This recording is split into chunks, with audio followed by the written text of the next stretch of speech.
voulait faire comme tout le monde, prendre le train pour aller à Bruxelles quand ses prédécesseurs prenaient l'avion. Allez, avec monsieur le contrôleur. L'image a marqué le début de son mandat, mais pour raison de sécurité, l'idée a vite été abandonnée. C'est donc en avion qu'il est venu samedi pour son dernier Conseil européen. Un sommet qui avait des allures de tournée d'adieu. Le président français a pris plus de temps qu'à l'habitude pour saluer tous ses homologues, avec un petit mot pour chacun. Il a même reçu un cadeau de départ du Premier ministre estonien, une photo encadrée un peu obscure. Et Angela Merkel lui a adressé un petit mot lors de sa conférence de presse. Il y a eu les adieux à François Hollande et nous l'avons remercié de cette coopération ensemble. En 5 ans, François Hollande n'aura eu qu'à gérer des crises à Bruxelles.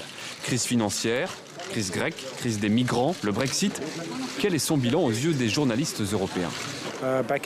À l'été 2015, je pense qu'il a joué un rôle important pour que la Grèce reste dans la zone euro.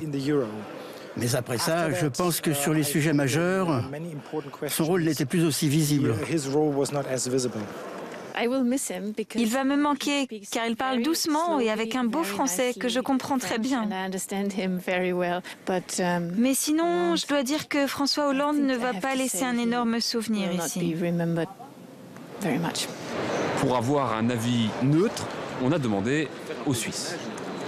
Il est capable de très bien expliciter les choses, il est précis, il peut être émotionnel, il fait des liens très rapides, on sent vraiment l'expérience politique. Donc contrairement à ce qu'on peut penser, je pense que l'image est bien meilleure ici, à l'étranger, à Bruxelles, qu'en France.